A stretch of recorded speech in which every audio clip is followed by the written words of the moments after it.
Over the past 20, 30, 40 years, our economy has been dramatically changing. Good union jobs disappearing and being replaced by those not so good. No confidence that our kids and grandkids will have a better time than us in making a decent living. It's not yet hell, but it's a downward slope. Thanks for joining us today in Facing Reality for Social Justice as we look at an important piece of this continuous struggle for a decent life as we talk to Jonathon Thompson about an article he recently wrote for High Country News about the fight to protect public land set aside for the use of us, the people. This is to protect it from land grabbers using innovative techniques such as states' rights. Jonathon is an author, journalist, and contributing editor at High Country News. He also produces a twice-weekly newsletter on Western lands and communities called The Land Desk. And if you don't know High Country News, you should. It's at hcn.org, and it's worth a read. Stick around after the conversation with Jonathon, as we'll have a Robert Frost poem fit for the occasion. Let's get on to the interview. Okay, Jonathon, thank you very much for joining us today. I'd like to start our discussion by explaining why I think your article is such a good article. I quite enjoyed it. And one of the reasons is that it goes back to what I think is a very important time, which is the early 1970s. And with deindustrialization, deregulation of the trucking industry, a whole change in what was going on between I guess you could say labor and management, and in the sense of how people who were looking to try to change the relationship of the economy and make it more what they would consider to be more efficient, more productive. And one of the things that I did in the 1990s was I was a union representative for some custodial workers in the public sector. And as with deindustrialization, we had privatization. And this was privatization of what one of our members says was a deindustrialization in the public sector was privatization, and very similar to what we were seeing in the private sector as well. And I saw your article, and it was privatization of public land. And there seemed to be a pattern here, and I thought it was fairly important to put that, for me, to put that in some kind of a context. And if you'd like, if you don't mind, I'd like to read your first sentence, first paragraph in your article, and that's what we're talking about today. In the late 1970s, a group of Western Republican congressmen launched the League for the Advancement of States' Equal Rights. It's a nice term. The legislative arm of the Sagebrush Rebellion. LASER, as they called it, was an industry-backed reaction to increased environmental protections on federal land. The group's solution: simply convey those federal lands to the states in which they were located, at which point they could be sold off to the highest bidder. That's a very nice beginning, I think, for something you go into some detail as you go throughout your article. And I was wondering if you could give us also some context for this 1970s beginning, if you will, of what you thought was a fairly important move with what was going on. And give us a little bit of a sense. What is Sagebrush Rebellion? What were they trying to do back then? And how is that sort of relevant to what's going on now? Yeah, I mean, the Sagebrush Rebellion basically was sparked by in the early 70s and late 60s, there was the kind of rise of the environmental movement. In, I believe, 1970, the EPA was created, the Clean Water Act, Clean Air Act, a lot of these things, the Endangered Species Act, a lot of these things happened in that period of time in the late 60s, early 70s. That kind of got industry riled up, as well as ranchers and miners, and that's for people. But then in 1976, Congress passed what we call FLPMA, which is the Federal Land Policy Management Act, which is a very boring kind of obtuse name, but that basically took the public lands and the Bureau of Land Management, which manages most of the public lands in the West. It it it essentially said to it, look, you're no longer an agency that is meant to um, encourage mining and grazing and drilling alone. You also need to think about conservation of these lands and recreation. And perhaps most significantly, what FLPMA did is it ended what they called the disposal of the public domain. And the disposal of the public domain is essentially the privatizing of public land through the Homestead Act, through the mining claims, and so forth. And FLPMA really kind of stopped that practice from happening, or at least slowed it down. And so there was this huge reaction to that amongst a lot of Western conservatives, as well as the ranching and mining and oil and gas industries, who felt that, you know, they had been given kind of a free ride on public lands, and now here they were actually having a little bit of restrictions. It wasn't that much, but it was something. And then Carter was elected. Jimmy Carter was, and he appointed Cecil Andrus to be the Secretary of the Interior to oversee all these public lands. And Andrus, who was from Idaho, he was a Western, definitely a moderate Democrat by any means, but he was also a conservationist, and he promised to end the era of rape, ruin, and run of public lands, is how he termed it in a speech early on in his tenure. And so that again inflamed tensions and kind of led to the creation of this thing called the Sagebrush Rebellion, which was more or less an anti-federal land management kind of thing. It was anti-federal government. It had sort of ties to militia, very loose ties to the militia movement that would kind of pop up a little bit later. And its main goal was to get rid of regulations on federal land, but the way they wanted to do that was to convey those lands to the states. And they didn't say they wanted to privatize the lands, but the fact is that most Western states have programs where they actually sell off state lands to developers. So once they conveyed them to the states, that opened that door up to privatization. And, you know, it's no longer public land, of course, cuts off all access to that land except for whoever owns it. And it also gets rid of a lot of the regulations. So that was a big movement during the late 70s. It really reached its apex. And Ronald Reagan, who was a candidate for president then, said, "I'm a rebel," or "I stand with the rebels," or something like that, to that effect. And when he was elected, he staffed his cabinet with basically people who adhered to the sagebrush rebel ideology, whether it was to head the EPA with Ann Gorsuch or to head Interior with James Watt and so forth. And so, I mean, interestingly enough, that kind of quelled the Sagebrush Rebellion. There was no longer anything to rebel against.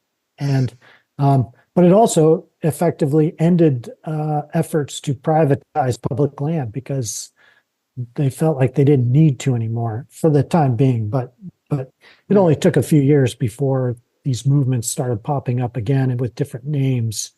And most recently, really, after the election of Barack Obama, I would say, then there was really a big movement again to do the exact same thing, transfer public lands from the federal government to the states so that they could then be disposed of or privatized, if you will.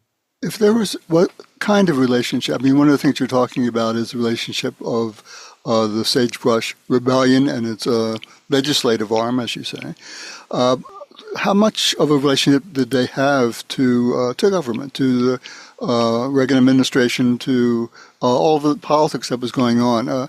Was this, as you said, there was some touch with the militias? There was if you want to call it, those populist or a little more of a grassroots activity or relationship within politics.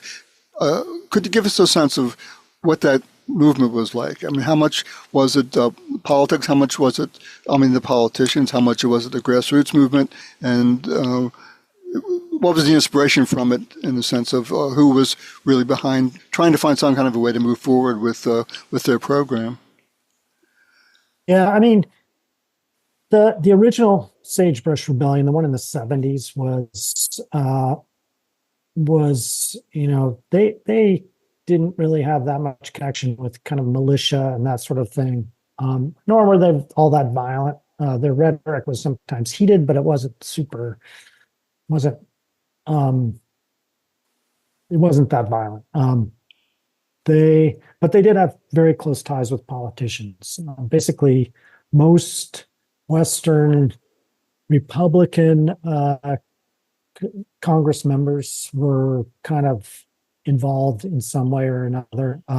Some of them more than others. Senator Orrin Hatch, who was in the Senate until just a few years ago.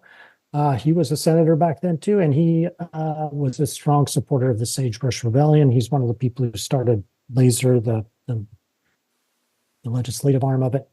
You also had the legal branch, or actually there was more than one legal branch of the Sagebrush Rebellion, but one of them was the Mountain States Legal Foundation, which is super right-wing conservative group. And the members of that were people like Jim Watt, who became the Secretary of Interior, Gail Norton, who later became the Secretary of Interior under George W. Bush. Dick Cheney had ties with that, who became, of course, George W. Bush's vice president.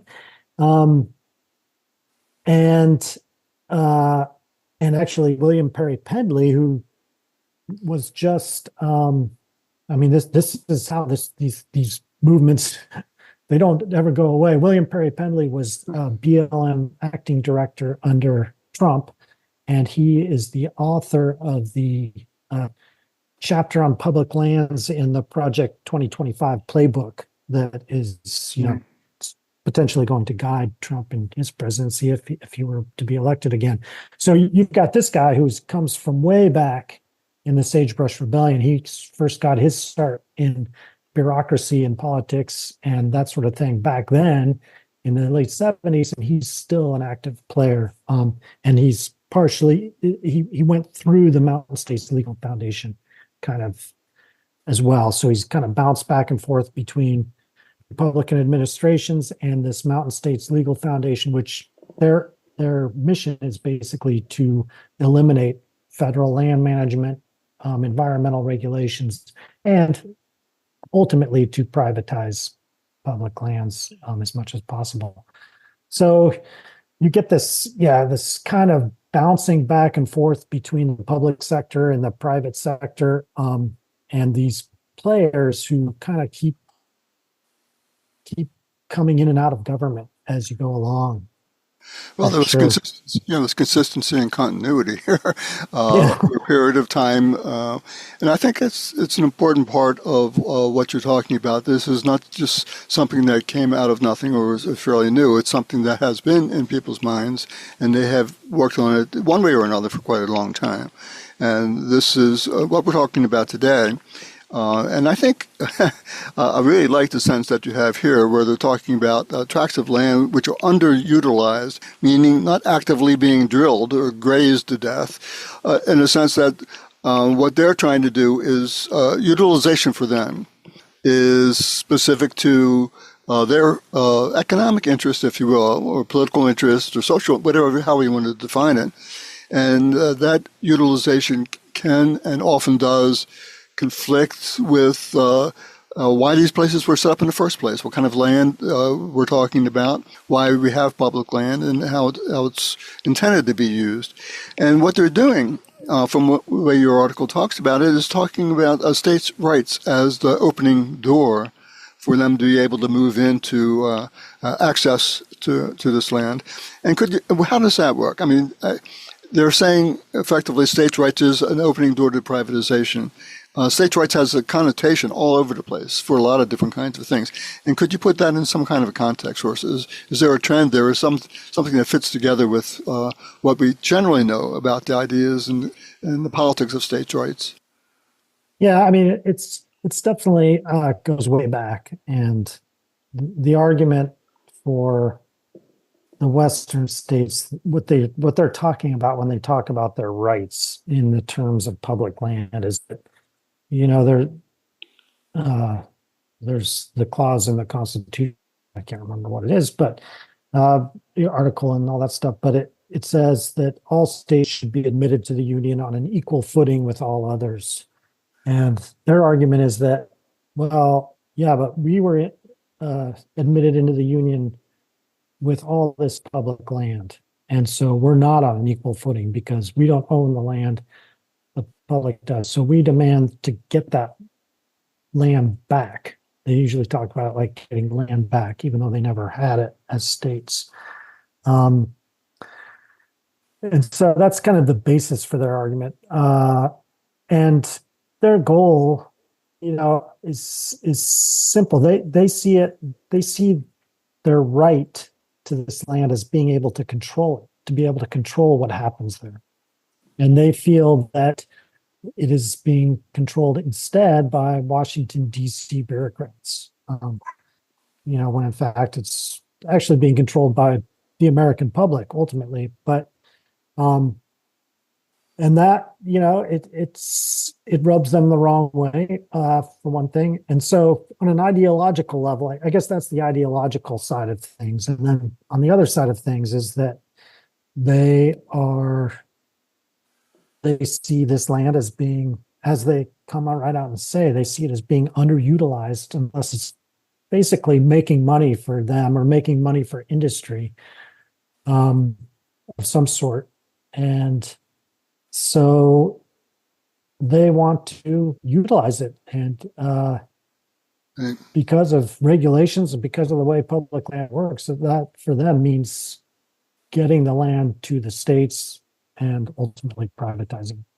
When you talk about utilization of the land, what they're using as a wedge, if you will, is the crisis in housing, the national crisis in housing that we have, and saying that this is a way to open more opportunity for housing development.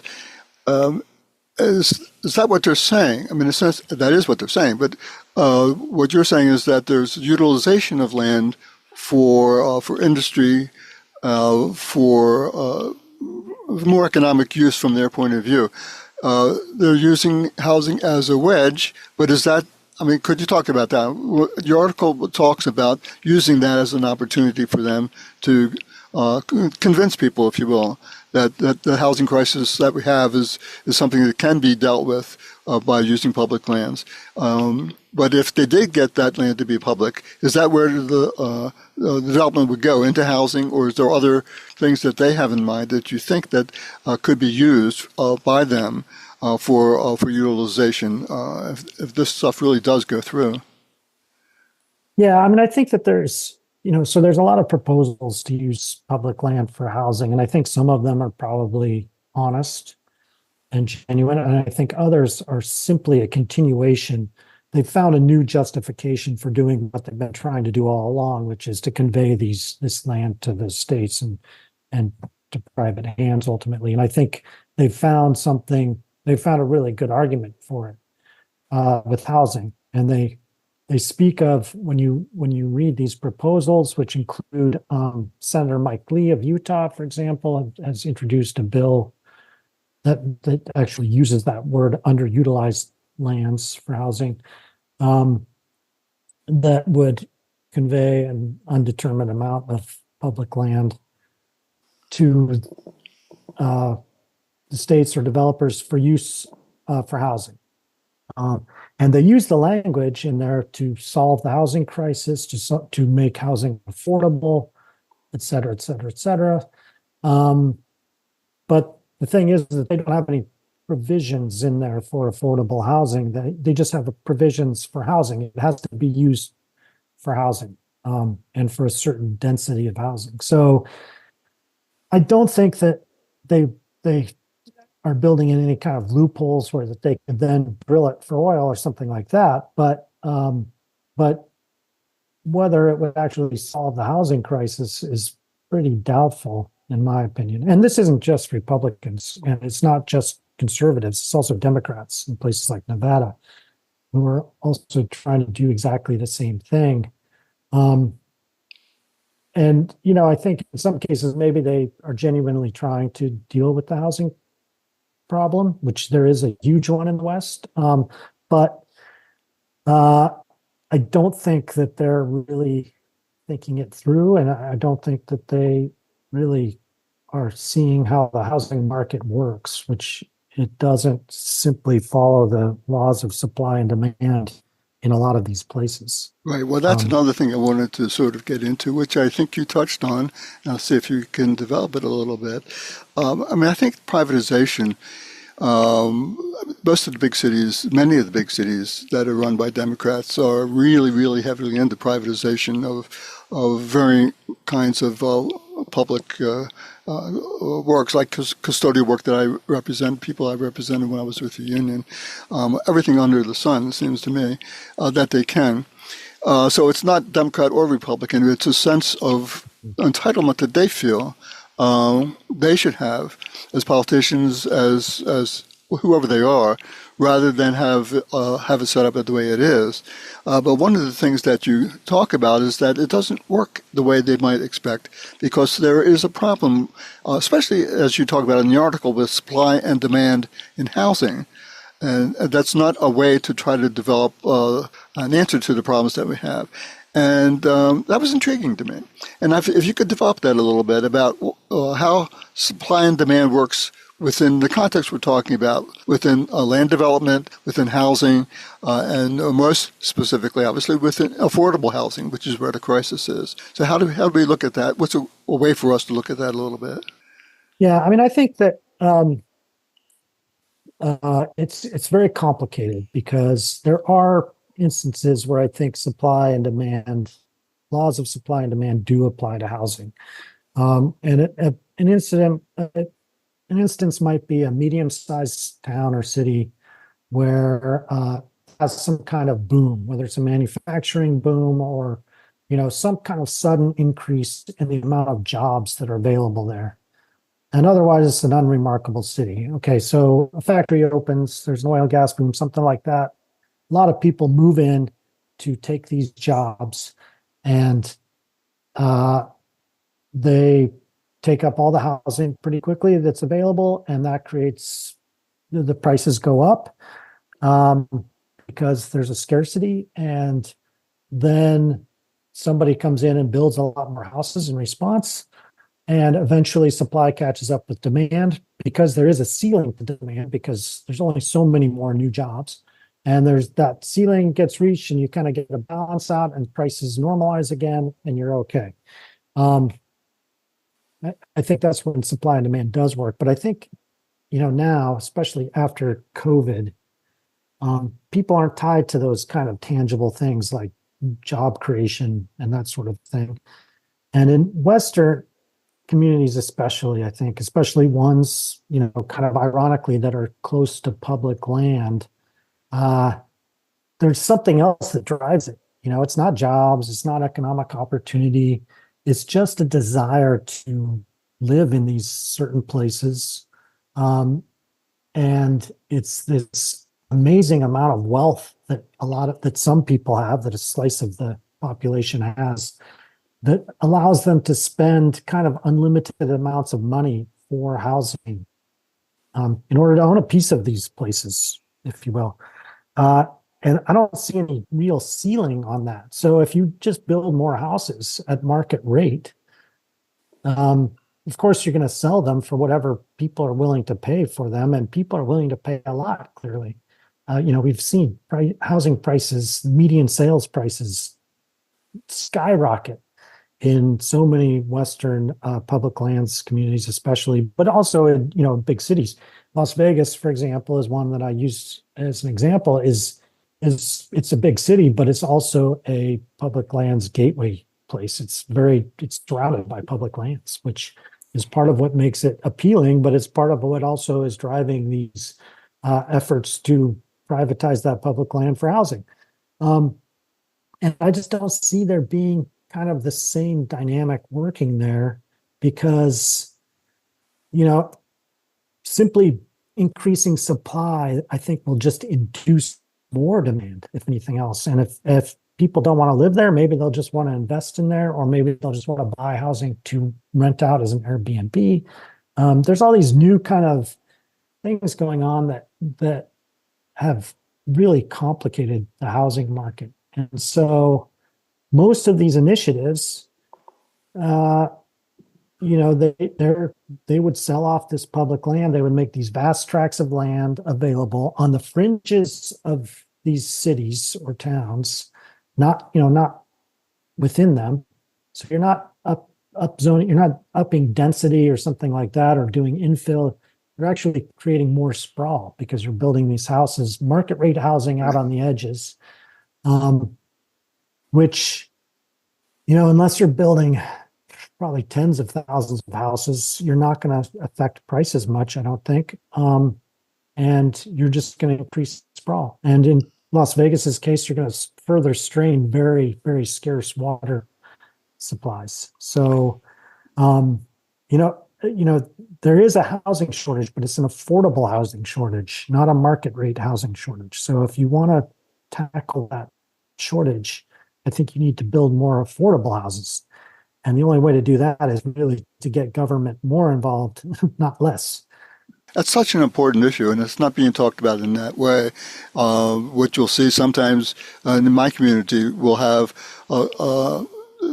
legislation that says if you're building a new high rise, there should be affordable units, and if you don't, you're going to have to pay a fine. So they just pay the fine.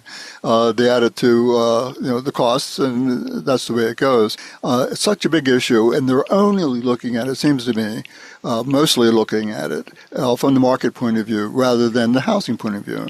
How do you get housing? How do you get people supported, be able to afford housing, be able to afford regular rents? Home ownership in some areas is a similar kind of a problem in communities as well. But before we end, I would like to have you talk about who you are, in the sense that it's a very good article. I thought that High Country News, I ran into the organization on Twitter, called X, and I've been following it, and it's really fascinating. I was wondering if you could talk a bit about that, because this isn't just one-off article. This is a series of things that you talk about that's having a real serious impact in the western part of the U.S. And what's your history as an organization?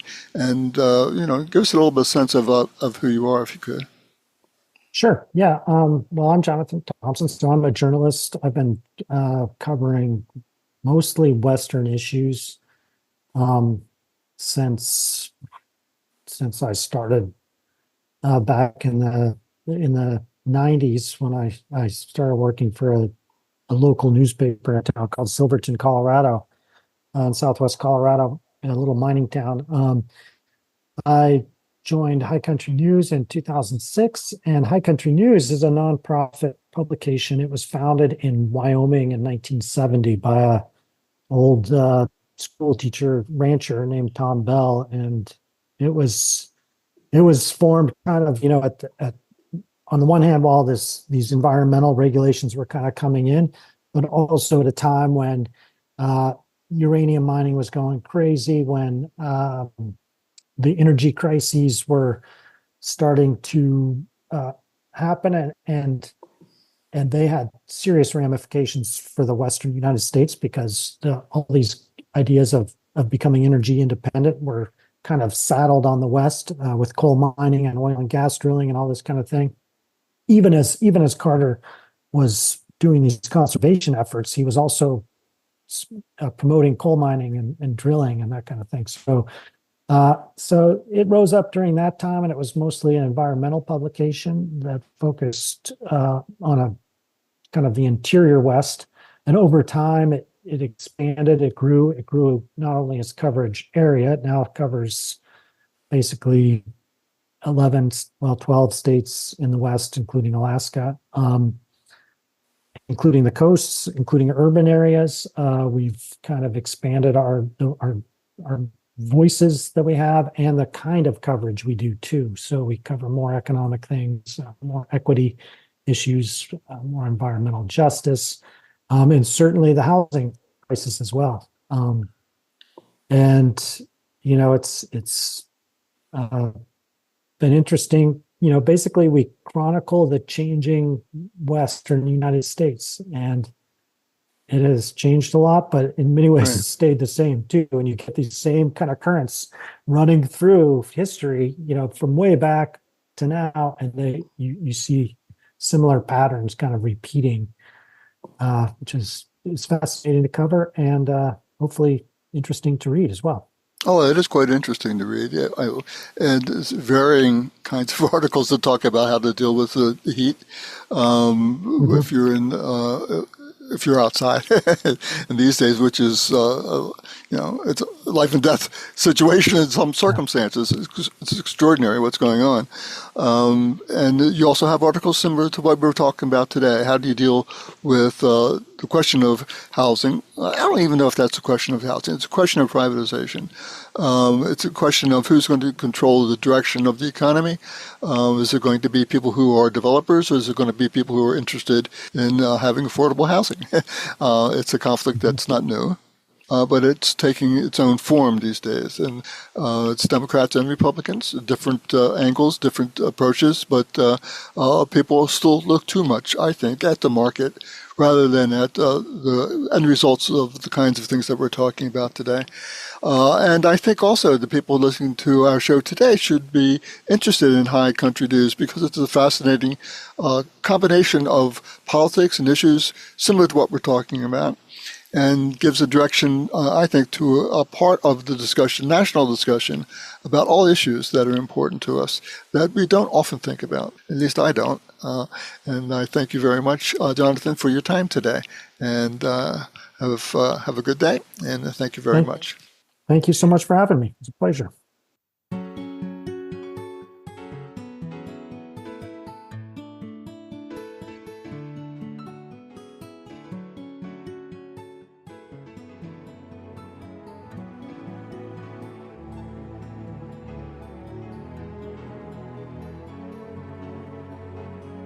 Something there is that doesn't love a wall, that sends the frozen groundswell under it and spills the upper boulders in the sun, and makes gaps even two can pass abreast.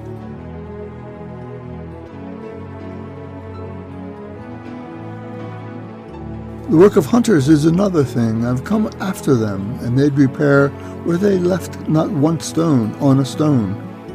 But they would have the rabbit out of hiding to please the yelping dogs. The gaps, I mean, no one has seen them made or heard them made, but at spring mending time, we find them there.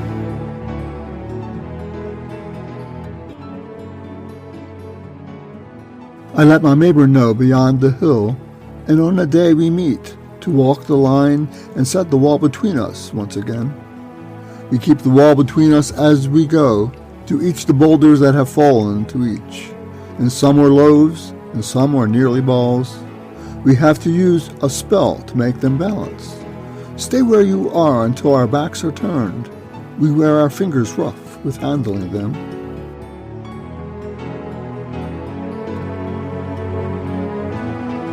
Oh, just another kind of outdoor game, one on a side. It comes to little more. There where it is, we do not need the wall. He is all pine and I am apple orchard. My apple trees will never get across and eat the cones under his pines, I tell him. He only says good fences make good neighbors.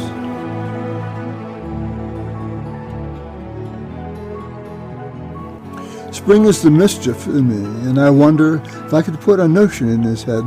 Why do they make good neighbors? Isn't it where there are cows? But here there are no cows. Before I built a wall, I'd asked to know what was walling in or walling out, and to whom I was like to give offense. Something there is that doesn't love a wall and wants it down. I could say elves to him, but it's not elves exactly. I'd rather he said it for himself.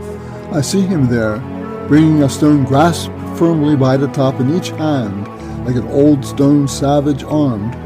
He moves in darkness, as it seems to me, not of woods only, and the shade of tree. He will not go beyond his father's saying, and he likes having the thought of it so well. He says again, good fences make good neighbors.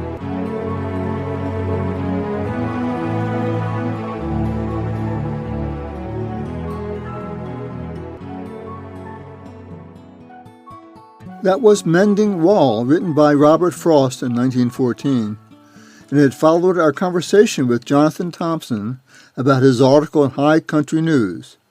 Again, you can see High Country News at hcn.org. Anyway, thanks for joining us today. I hope you enjoyed the talk and the poem as well. I pulled together the music bed for the poem, and I'm Wayne Heimbach.